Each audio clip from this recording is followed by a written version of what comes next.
Review novel A+, karya Ananda Putri. Novel ini berkisah tentang 5 siswa jenius yang awalnya bersaing untuk mendapatkan peringkat paralel. Mereka adalah Kai, Re, Ale, Kinan, dan Aurora. Namun setelah mengetahui kekejaman sistem paralel yang telah merenggut nyawa seorang siswa, kelima siswa tersebut pun bersatu untuk menentang kebijakan sekolah tentang sistem pemeringkatan paralel. Bukan hanya itu, kelima siswa tersebut juga memiliki masalah hidup yang cukup berat di luar sekolah, seperti masalah keluarga, pertemanan, hingga percintaan. Overall, gue suka sama novel ini, mulai dari jalan cerita yang menarik, karakter setiap tokoh, dan penulisannya yang mudah dipahami. Walaupun jujur aja gue kurang suka sama endingnya, kayak gak sesuai aja gitu sama ekspektasi gue.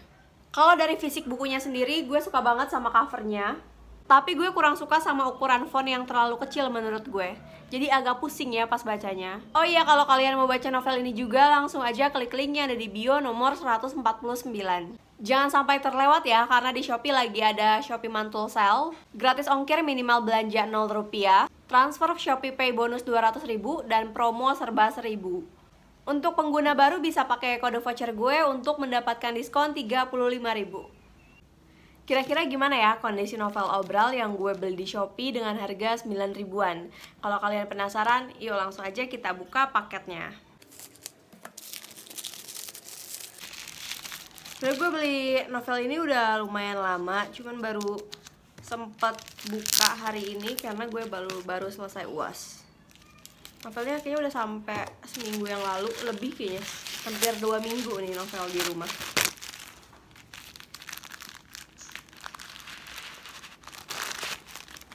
Emang gak ada bubble wrapnya, tapi ini dapet koran sih, lumayan lah ya.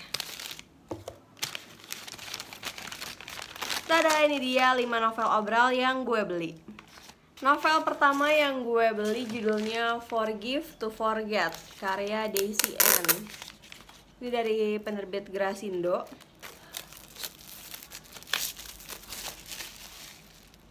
Gue beli novel ini karena ngeliat dari covernya, menurut gue warna covernya ini lumayan cantik. Terus juga pas gue cari info tentang novel ini, ternyata novelnya lumayan menarik dari sinopsisnya. Terus juga gue baca beberapa resensi, dan itu bikin gue penasaran sama novel ini. Ini ada pembatasnya juga, ini terbit tahun 2015, ini cetakan kedua. Next, buku kedua yang gue beli adalah Possessive Prince. Ini gue lihat dari judulnya sih, kayaknya buku ini lumayan menarik ya kalau dilihat dari judul. Terus gue baca sinopsisnya juga, ternyata lumayan bikin penasaran. Kita buka aja sampul plastiknya.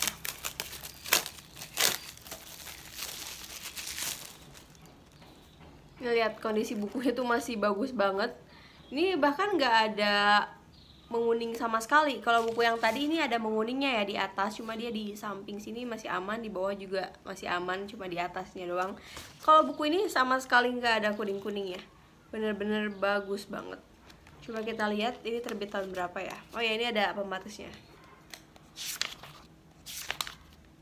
Bukunya terbit tahun 2018. Oke, buku ketiga yang gue beli judulnya Hey You, karya Pelangi Trisakti. Gue beli novel ini pertama ngeliat dari penerbitnya, Gramedia Pustaka Utama. Karena selama ini gue kalau baca buku terbitan dari Gramedia Pustaka Utama itu jarang ada yang mengecewakan. Setelah itu gue coba cari tahu sinopsisnya. Pas gue baca sih itu emang gak begitu menarik, cuman gue udah terlanjur penasaran, jadi ya udah deh gue beli aja novel ini. Kondisi bukunya lumayan beda ya dari yang lain. Kalau ini tuh udah menguning, bahkan udah ada yang menempel kayak gini tuh. Ini udah lumayan parah sih menguningnya di depan. Kalau di pinggir-pinggirnya dia enggak, di atas aja nih ada nih dikit. Di bawah juga ada dikit, tapi di samping nggak ada. Terus yang menguning di dalam juga cuma ada di halaman awal aja, di beberapa halaman awal. Seterusnya ini masih aman banget nih, kalian bisa lihat sendiri ya tuh. Oh ya, ini ada pembatasnya juga. Next, novel keempat yang gue beli judulnya Unperfect Wedding. Buka sampul plastiknya.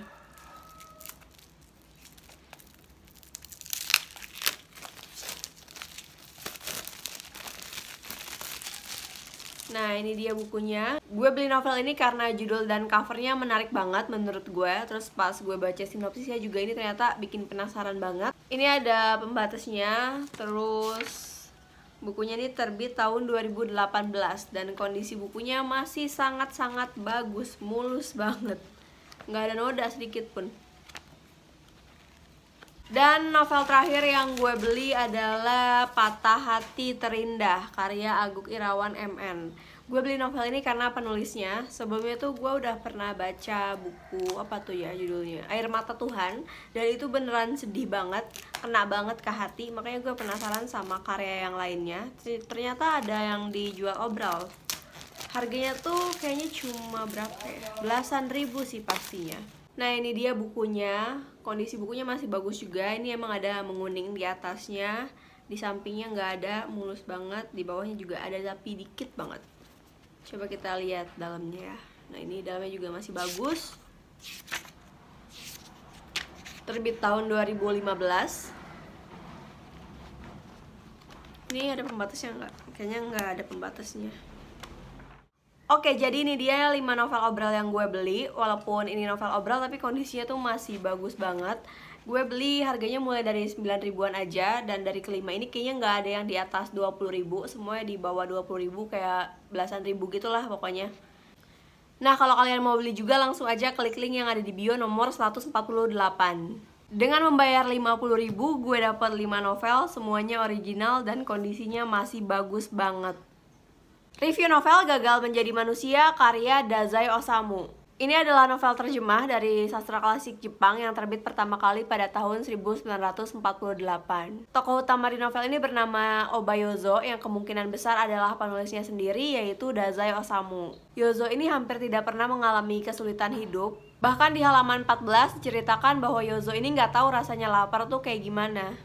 Jadi setiap makan dia nggak pernah menikmati karena dia nggak pernah ngerasa lapar. Dalam buku ini mempertanyakan apa itu hidup sebagai manusia dan apa itu hidup bersama manusia. Ketika baca buku ini, timbul banyak pertanyaan dari gue untuk diri gue sendiri. Karena jujur aja gue tuh sering ngerasa kalau hidup gue tuh gini-gini aja, kayak gak ada perubahan gitu dari dalam diri gue. Jadi pas baca buku ini, gue mikir, apa gue gagal ya jadi manusia? Tapi selain itu, gue juga dibuat bersyukur sih ketika baca novel ini. Setidaknya gue masih bisa menikmati makanan karena gue sering lapar. Gue juga masih punya banyak keinginan dan gue masih bisa merasakan perasaan gue ketika seneng ataupun sedih. Buat kalian yang mau baca buku ini juga, langsung aja klik link yang ada di bio gue nomor 143.